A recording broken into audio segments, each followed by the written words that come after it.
नमस्ते दोस्तों। तो आज की वीडियो में हम Faraday law of electromagnetic induction के बारे में पढ़ेंगे कि आखिर है क्या, इसकी फॉर्मूला डेरिवेशन कैसे होगी और इसकी एप्लीकेशन क्या है।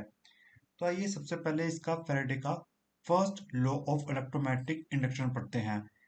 First law of electromagnetic induction के दो पार्ट हैं।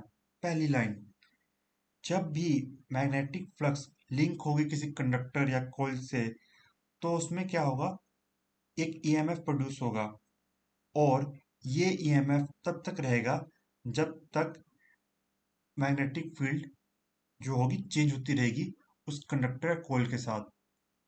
अब ये लाइन काफी लोगों को समझ नहीं आएगी।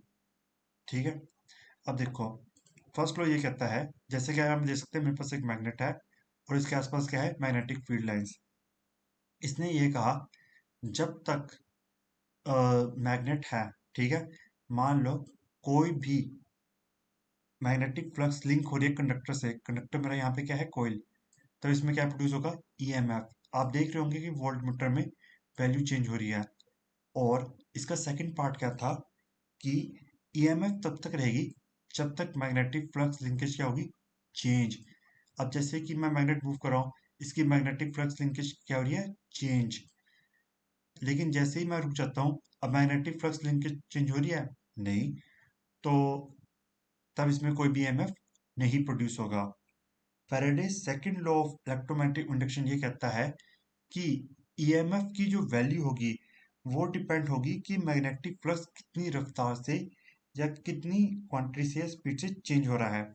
फॉर एग्जांपल, अब जैसे कि मैग्नेट लूँ, अभी धीरे धीरे कर रहा हूँ, देख लो लाइट बड़ी कम जल रही है, अब मैं तेज तेज कर रहा हूँ, अब मैं काफी तेज तेज हिला रहा हूँ, ठीक है, हो रहा है ना काफी इफेक्ट।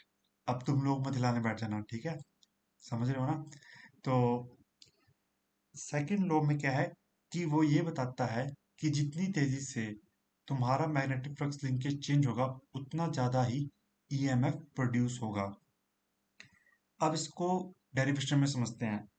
यहाँ पे मान लेते हैं फाई वन क्या है, magnetic flux link with the close circuit coil at a time t1, और फाई टू की magnetic flux link with the coil at a time t2। मान लो ये मेरी मैग्नेट यहाँ पे है, इस टाइम पे कितनी मैग्नेटिक फ्लक्स लिंक हो रही है, ये इस टाइम को क्या मैं मान लेता हूँ t1, और इस टाइम पे कितनी मैग्नेटिक फ्लक्स लिंक हो रही है, इसको मान लेता हूँ फाई वन। अब मैं इधर थोड़ा आगे लेके आया, ठीक है, अब मेरी मैग्नेटिक फ्लक्स क्या होगी, चेंज। तो इस टाइम पे फाई ले लेता हूँ मैं, मैग्नेटिक फ्लक्स फाई टू, और ये किस टाइम पे है, t2। अब ये किसके बराबर होगा, epsilon. Epsilon proportional to phi two minus phi one divide by t2 minus t1। जैसे कि Faraday second law of electromagnetic induction ने कहा कि ईएमएफ किस पे डिपेंड होगी, rate of change of magnetic flux link with the conductor. अब मैं क्या लेता हूँ, अपने जो प्रोपोर्शनल को हटाता हूँ, प्रोपोर्शनल हटाने के बाद क्या मुझे मिलेगा, के एक कांस्टेंट।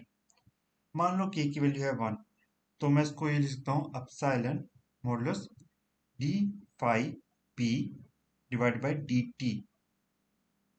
ठीक है, अच्छा, अब एक सवाल ये आता है यार, इसकी लिमिटेशंस क्या है।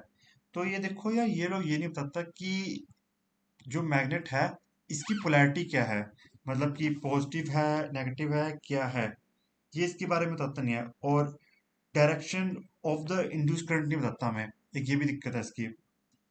अ, अब इसका एक क्वेश्चन उठता है, ये भाई यूज कहाँ पे है।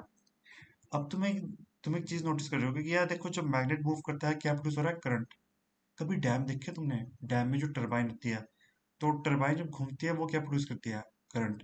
तो उस टरबाइन में भी ऐसा एक मैकेनिज्म लगा रखा होता है फैराडे लॉ का, कि जब वो टरबाइन मेरी घूमती है वो क्या प्रोड्यूस करती है, करंट। और हमारे घरों में क्या आती है, बिजली। तो आशा करता हूँ इससे आपको क्लियर हो गया होगा कि क्या है ये सारी चीजें। अगर स्टिल किसी तरह का कोई भी डाउट हो या कुछ हो, कृपया खुल के पूछिए। एंड मेक श्योर चैनल को लाइक, सब्सक्राइब और शेयर जरूर करें ताकि ये चैनल और भी बढ़िया और ऐसे अच्छे कंटेंट लाता रहे। वीडियो देखने के लिए धन्यवाद।